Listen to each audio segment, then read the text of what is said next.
Purihin po ang Panginoon sa buhay ng bawat isa.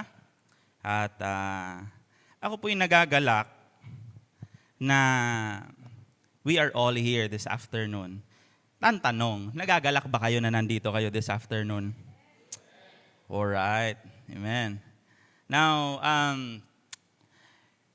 alam naman natin lahat that we're in the series of October Praise for the month of October. Diba yun yung title ng series natin, October Praise. Now, sa last 3 weeks na pinag-usapan natin ang pagpupuri sa Diyos, I believe, meron nang naitanim sa atin ang salita ng Diyos. Amen? Amen? Amen? And siguro, since lagi, na-mention natin right now that we are transitioning to a new season ng ating youth gig, then can we start to embrace the culture of really enjoying the presence of God kapag tayo ay nagpupuri sa Panginoon. Amen? And as we talk about this topic this afternoon, which is still about praise, no? Sana yung lahat ng narinig natin for the last 3 weeks, no, ay pakunti-kunti nating ina-apply sa mga buhay natin. We are not here just to hear the Word of God. We are here to learn about the Word of God and for us to use it in our lives. Para ito'y maging kapaki-pakinabang sa ating paglilingkod sa Panginoon. Amen. Amen.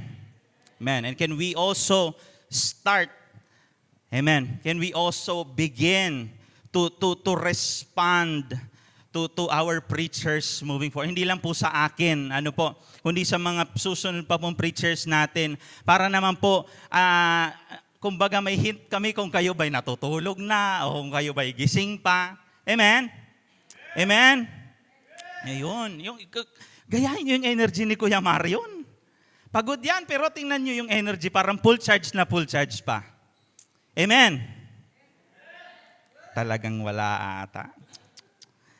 Pero salamat sa Panginoon at tayo po'y tumuloy sa ating message sa hapon ito. I hope and pray this afternoon that this Word of God, yung message ng Panginoon sa atin sa hapon ito will encourage us to be more enthusiastic in our praise.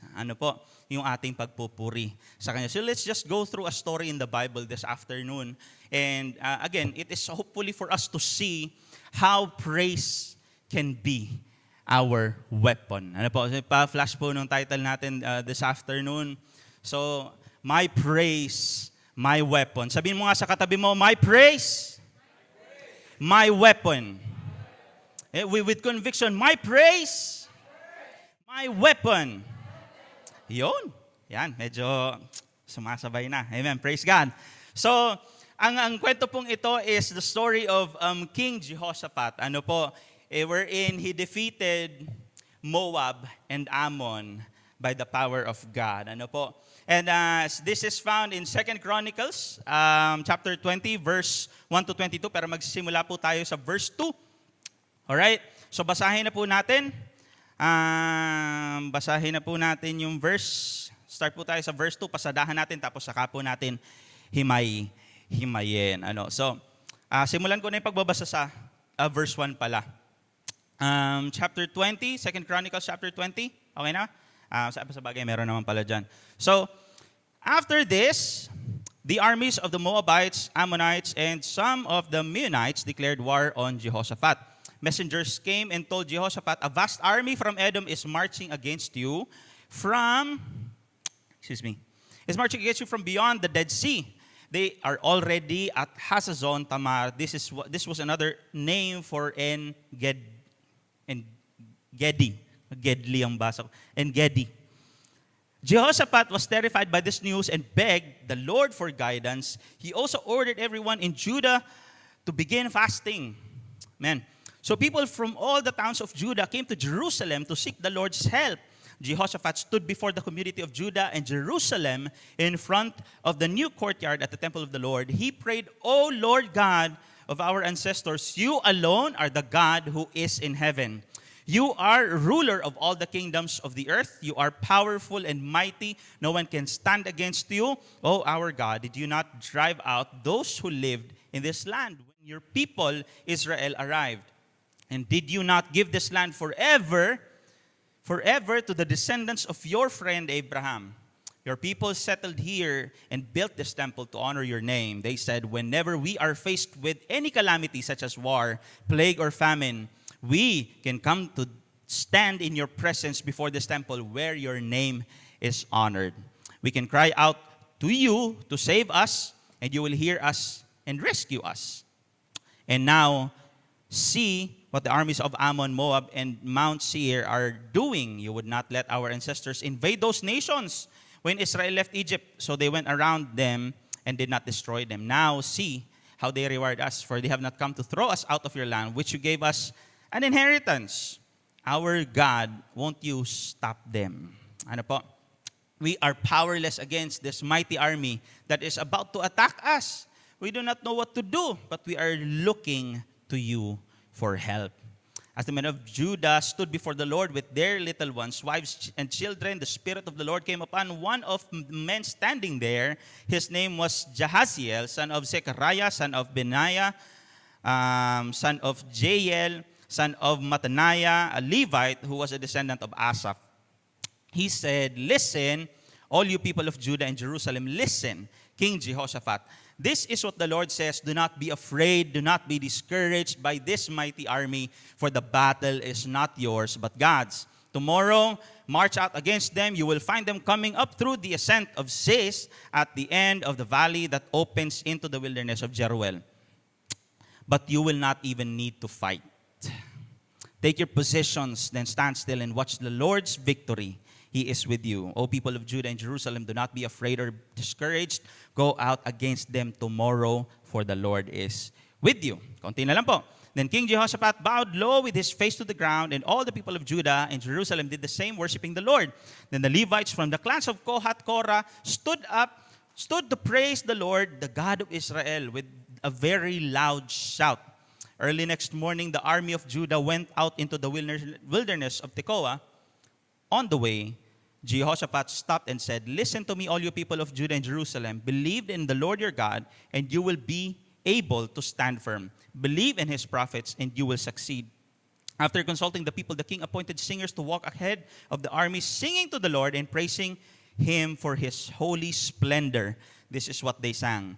Give thanks to the Lord. His faithful love endures forever. In verse 22, at the very moment they began to sing and give praise, the Lord caused the armies of Ammon, Moab, and Mount Seir to start fighting among themselves. Let's bow our heads and pray. Father God, we thank you and we bless your holy name.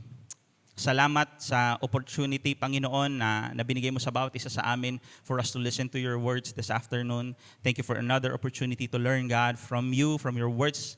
And Lord, naniniwala kami na kasama ka namin sa hapong ito, and you are doing something great, amazing in our lives right now, Panginoon.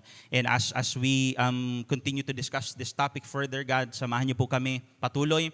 At dalangin ko na ibuhos niyo po ang karunungan, ang katalinuhan na nagmumula sa iyo sa bawat isa sa amin. Lord, use me this afternoon, Panginoon, and I pray, God, na ikaw lamang ang maitaas sa aming kalagitnaan, sa lahat ng aming pag-uusapan, Panginoon. Tanging ang ngalan mo ang matanghal, O Diyos. Mahayag ka, Panginoon, sa buhay ng bawat isa sa amin sa hapong ito. Lord, help me, God. Help me, God, to teach this message this afternoon. And Lord, help each and every one of us, God, to have an open mind, an open heart, to receive your words, your teachings with gladness and with rejoicing. Father God, we bless you in Jesus' name.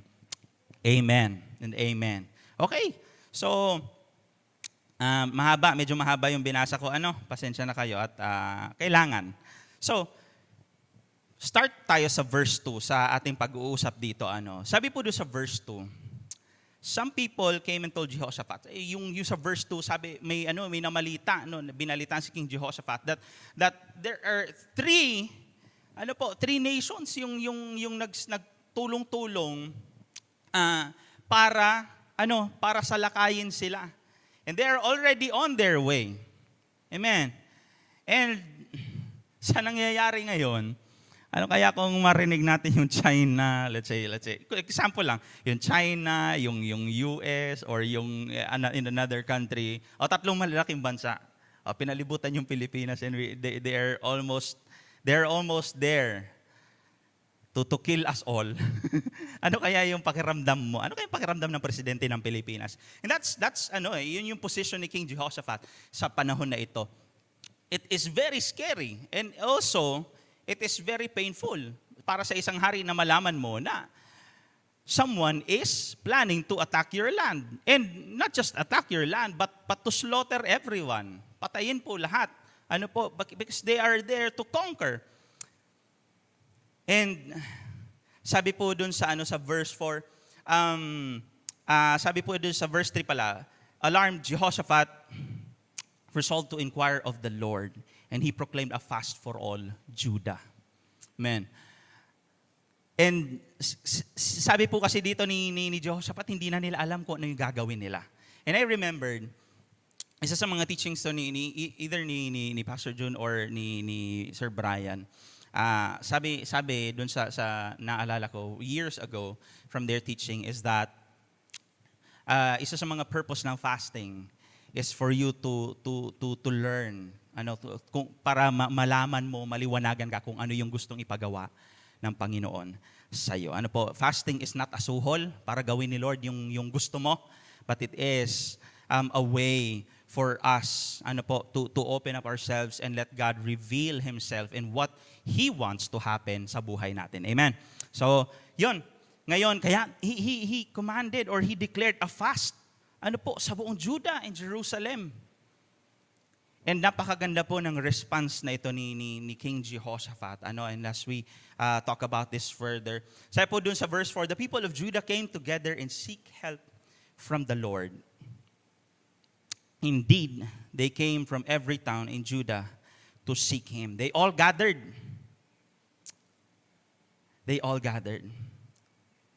Wala pa tayo sa praise, pero I just really appreciate yung response ni King Jehoshaphat.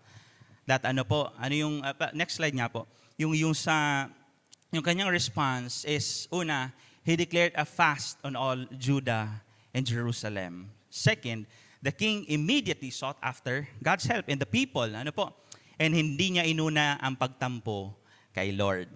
Napakahalaga po nun. Hindi niya inuna yung pagtampo kay Lord. Kasi normally sa atin, lalong-lalo na siguro nung hindi pa tayo mananampalataya, kahit nga nung mananampalataya na tayo, there are still moments in our lives na kapag may kinaharap tayo na nakakatakot talagang problema, ang nauunang response natin ay ang tampo sa Panginoon. God, bakit? God, bakit ganito? God, mabait naman ako. But King Jehoshaphat declared a fast on all Judah and Jerusalem kasi hindi na nila alam ang gagawin nila. And you know what? Sabi ko nga kanina, it's very painful para sa isang hari na malaman mo na bilang na yung oras ng bayan nyo. Oras lang yung binibilang dito, or siguro more than a day bago sila marating ng kanilang mga kalaban. And hindi lang po yung tampo, yung gusto kong i-point out dito. Pati po minsan yung response natin in difficult situations or painful situations, ay madalas we indulge ourselves in worldly things.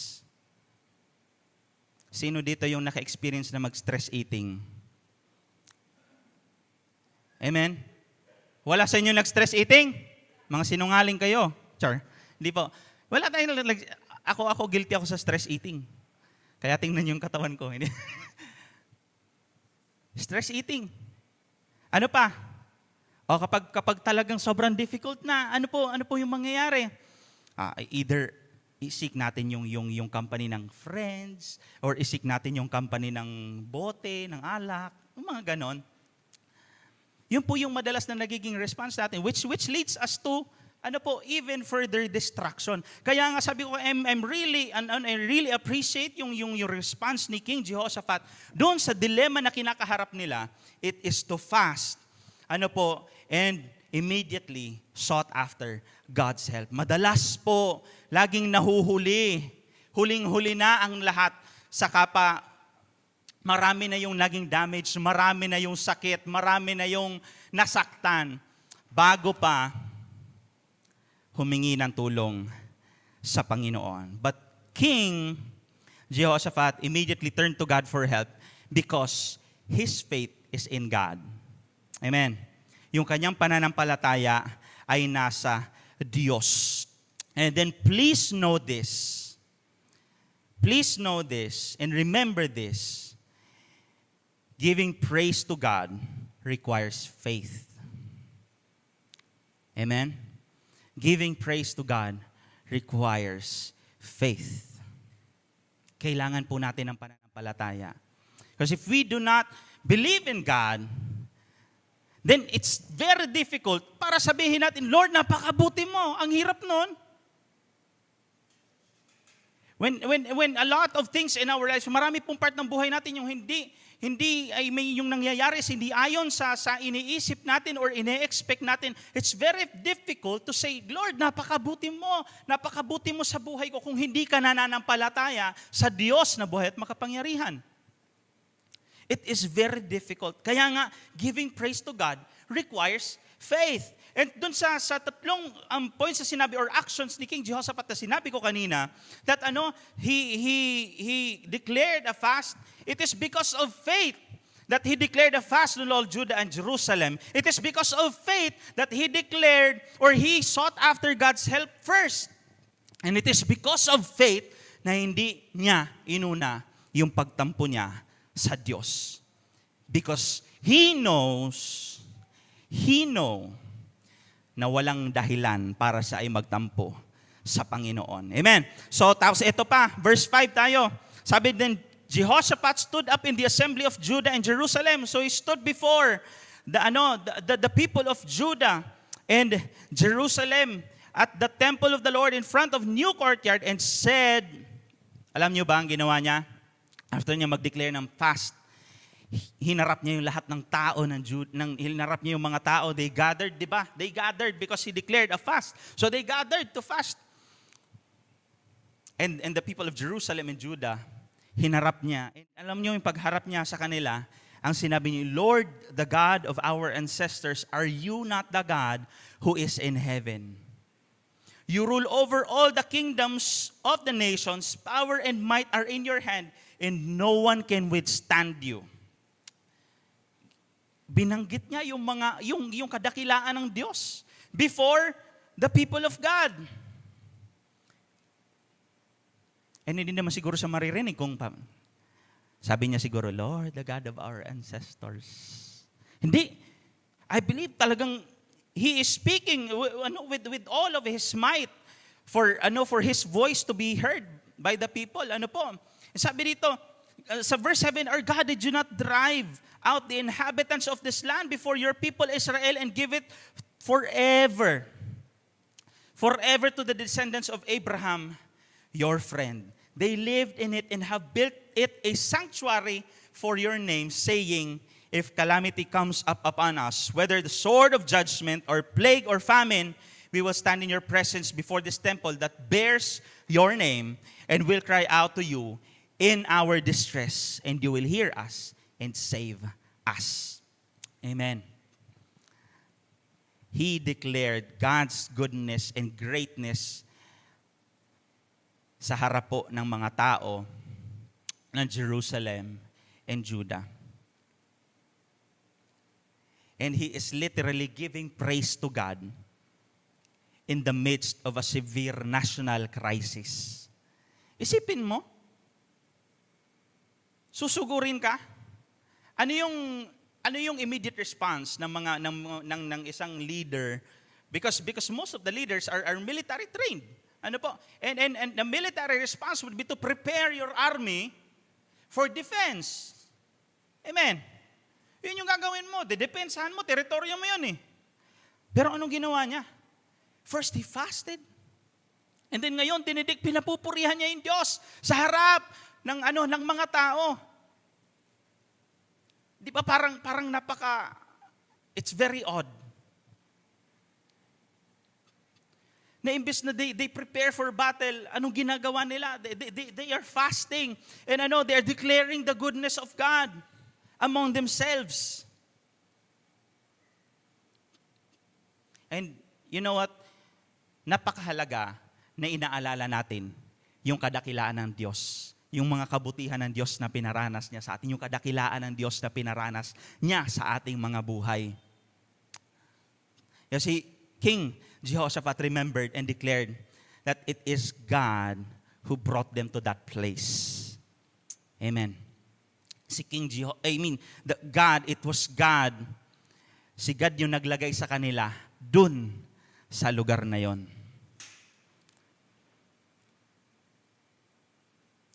And remember, it is God who is the reason kung bakit nakaupo ka dyan ngayon. Most of the time, we tend to forget this truth. We take it for granted.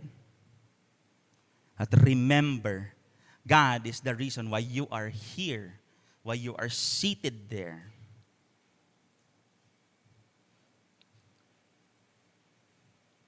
Thank you, Lord. Thank you, Lord. Thank you, Lord. I am here in front of you, teaching the Word of God. It is because of God. It is because of His goodness. Now, let me ask you, pag naaalala nyo yung lahat ng kabutihan ng Diyos, lahat ng pinaranas niyang kabutihan sa'yo, do you feel the need to give God the praise? Do you feel the need to give God the praise that He deserves?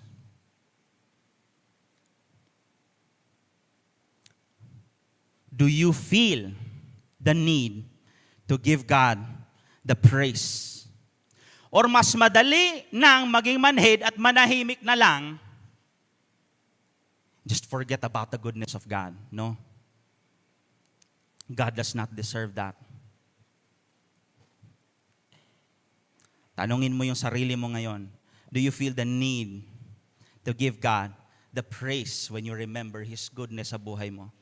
O baka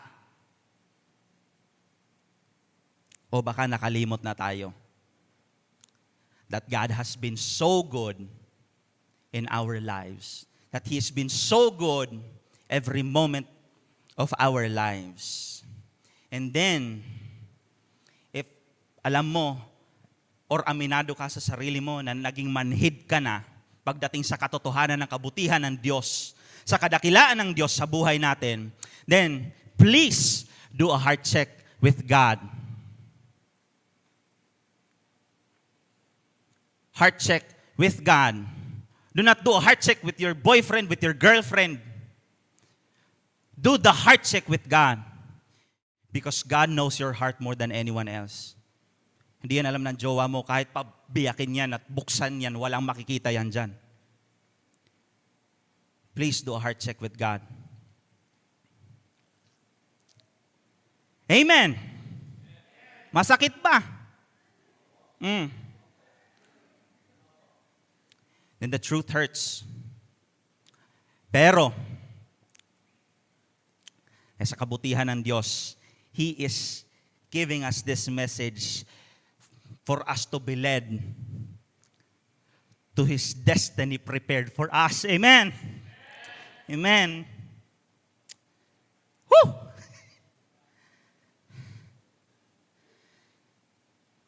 Do a heart check with God. Walang exempted dito. Lahat tayo kailangan to. Amen. Then the Spirit of the Lord, verse 14, then the Spirit of the Lord came on Jahaziel, son of Zechariah, the son of Benaiah, son of Jael, son of Mattaniah, a Levite and descendant of Asaph, as he stood in the assembly. Alam mo, when they praised God,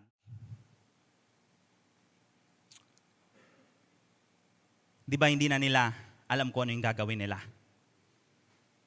Hindi na nila alam kung ano yung gagawin nila. 3 nations versus 1. Pero sabi po dito sa verse 14, the Spirit of the Lord came upon a descendant of a Levite.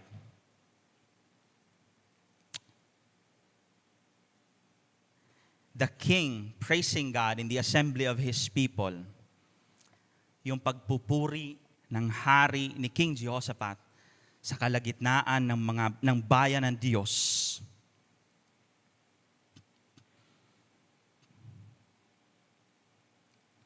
They were given the answer that they needed. They were given instructions that they needed.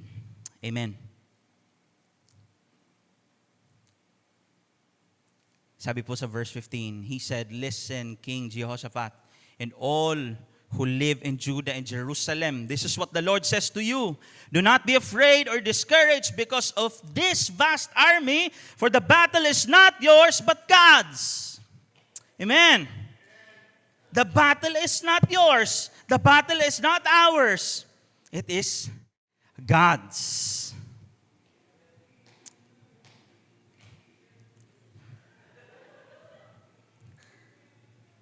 The battle is not yours. Alam nyo, I believe most of us are familiar with this phrase. The battle is not yours, but God's. Sabi doon sa verse 60, tomorrow march down against them. They will be climbing up by the pass of Ziz, and you will find them at the end of the gorge in the desert of Jeruel. You will not have to fight this battle. Take up your positions and stand firm and see the deliverance the Lord will give you, Judah and Jerusalem. Do not be afraid. Do not be discouraged. Go out to face them tomorrow, and the Lord will be with you. Thrivers, the Lord will be with you. Hallelujah. Take up your positions. If you are a leader, take up your position. If you are a member right now, or if bago ka pa lang dito, take up your position.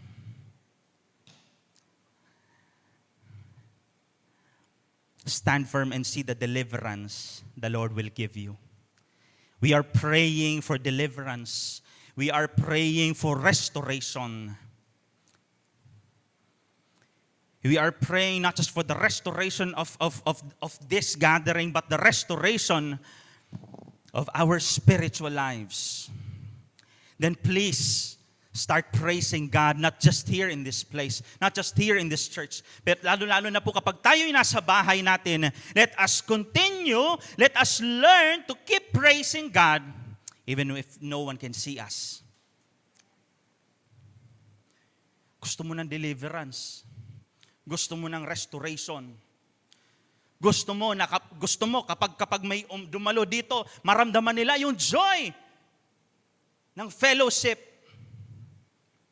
Pero paano kung ikaw mismo hindi mo na-enjoy yung fellowship? Kasi ang hirap para sa'yo magpuri sa Diyos. Kasi ang bigat na ng dinadala natin, kasi sinusolo natin lahat eh. But God is telling us right now, the battle is not yours. Huwag mong suluhin, Brad.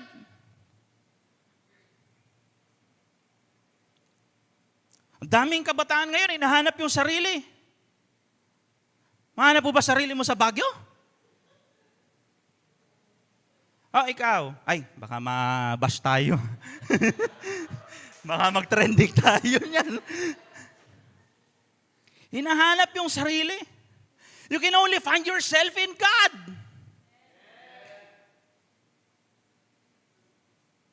Sino ba nagbigay sa'yo ng identity mo? Di ba si God? And King Jehoshaphat is very well aware of his identity in God. Kaya instead na mag-worry siya, instead na mag-prepare siya kung ano yung kaya niyang gawin, he sought God's help. First,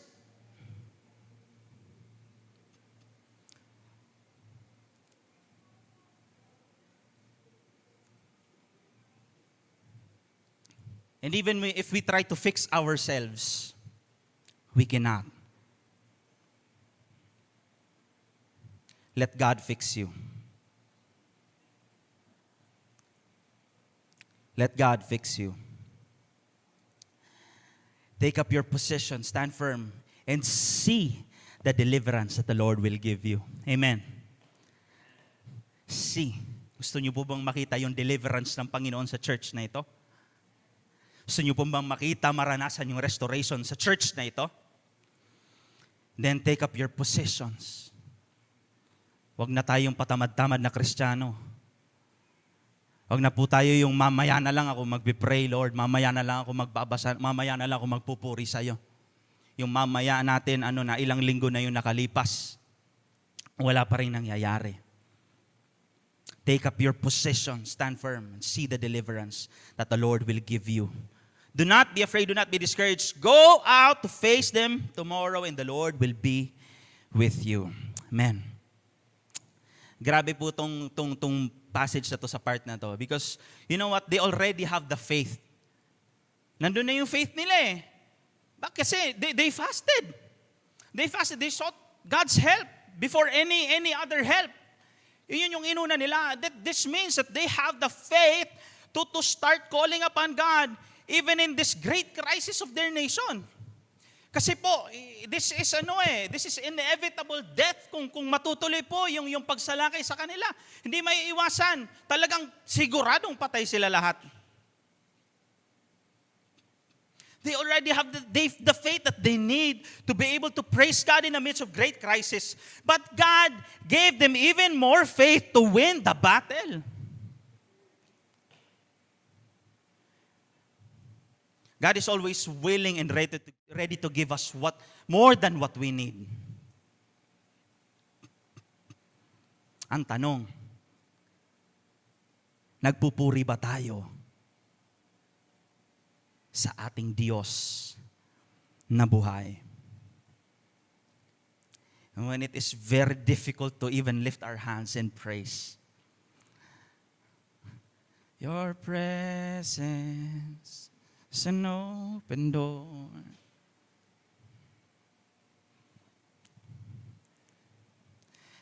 Versus, your presence is an open door. Okay ba? Di ba? Your presence is an open door. Minsan hindi na tayo nababother eh.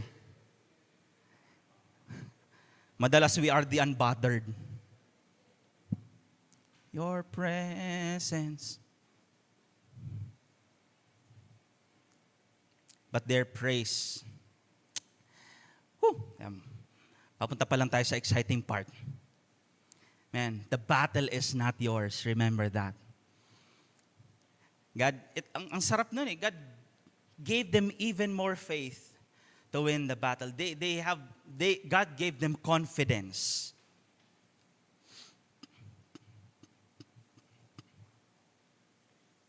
God gave them confidence. Dun sa phrase na the battle is not yours. Guys, God doesn't want you to go through this painful season alone if ever you are in a painful season right now. Amen? Amen? He doesn't want to, ayaw ng Panginoon na pagdaanan natin ang dry season na mag-isa. Ayaw ng Diyos sa pagdaanan natin ang painful season na mag-isa. Iniisip lang natin na mag-isa tayo. Pero all those times that we thought that way, God has always been ready to pour out His helping hand.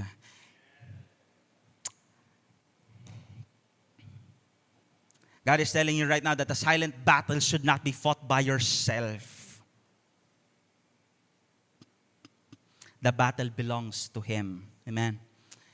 Kung nawala yung mga life group members natin, praise God. Still praise God. Huwag tayong titigil. Kung tayo na nasasaktan ngayon because hindi na natin kasama yung iba natin kasama, still praise God. And hindi natin alam kung ano yung mga himalang kayang gawin ng Panginoon.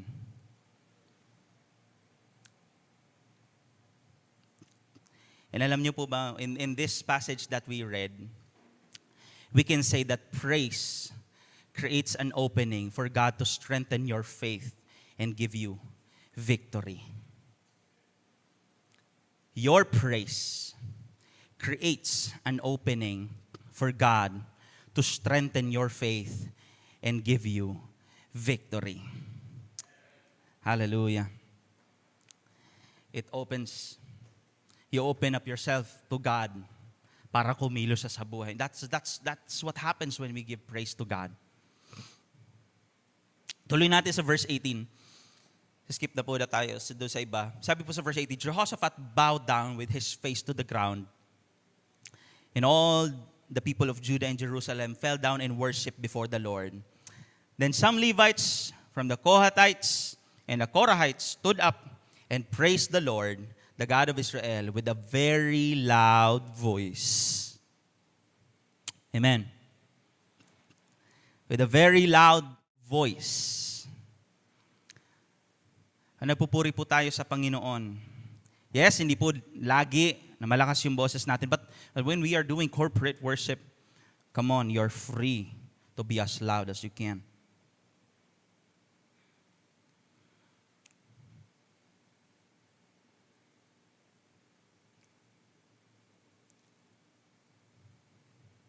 Kasi parang yung iba hanggang ngayon mahiyain pa rin eh. Ilang years? 10 years ka ng Kristiyano, mahihayin ka pa rin. Siguro talagang introvert siguro talaga. Ewan, pwede siguro. Pero the joy of knowing the goodness of God sa buhay natin, it is uncontainable. Maniwala kayo sa akin. You cannot contain it if you believe it. You cannot contain the joy of praising God if you truly believe in God. And nakakatuwa lang po dito sa kwentong to, how the people responded to the king's praise. Yung pagpuri ni King Jehoshaphat.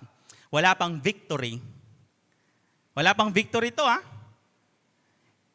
Binigay pa lang sa kanila yung instructions. Wala pa victory, pero they have been told by God to not be afraid or be discouraged.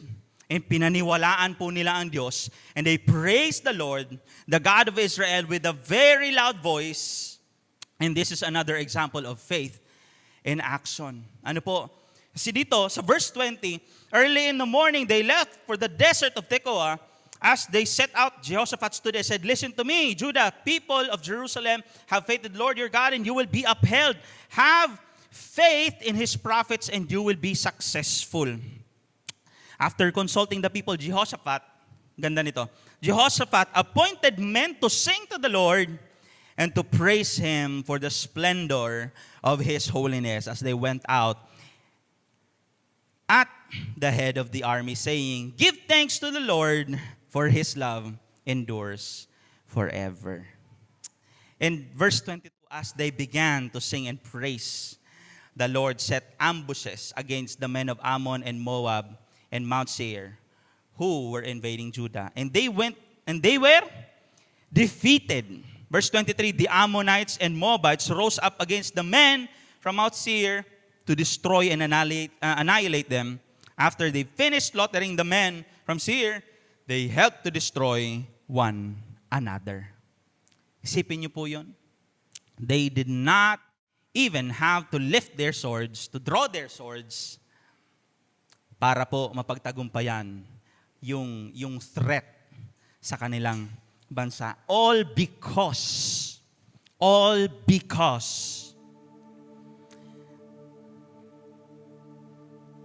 they praised God in the midst of a great crisis. Tayo ngayon, wala pa siguro tayong kinakaharap na kasing lala ng crisis na kinaharap nila. That there is a threat sa buhay nila, na threaten yung buhay natin. Madalas, we experience hurt because of people. We experience hurt because of our decisions or because of yung talagang pagmamahal natin sa ministry natin, sa paglilingkod natin sa Panginoon. And we're not happy about if we see that hindi maganda yung nangyayari sa paligid natin, lalong-lalo na sa ministry. Pag hindi, if it's not going well sa ministry natin, din nalulungkot tayo. We are hurt. We are human beings. Amen.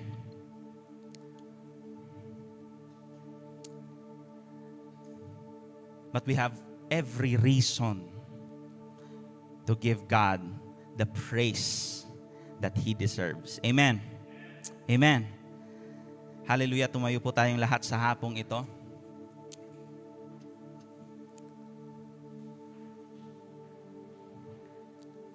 Remember,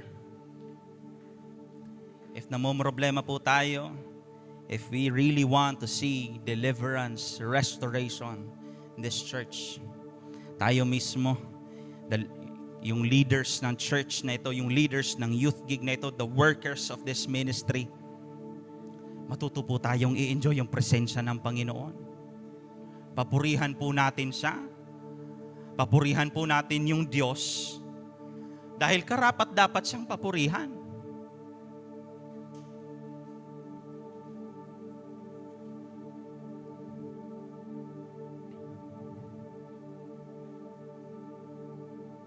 Let us not be too addicted to the drama of this life.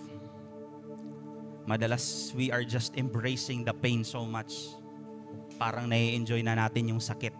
Or baka nai-enjoy na natin yung moments ng buhay natin na parang ang layo-layo na natin sa Diyos. Na parang ang hirap-hirap ng magpuri sa Kanya. Ang hirap-hirap ng sabihin na, Lord, napakabuti mo. Ang hirap ng itaas ng kamay mo. Ang hirap ng ilakas ng boses natin para sa pagpupuri natin sa Kanya. And it will not even cost us our lives to give Him praise. Hindi nakataya yung buhay natin para purihin ang Panginoon. Nakakahiya po sa Panginoon. Nakakahiya po. This afternoon, let's bow our heads and pray. Father God,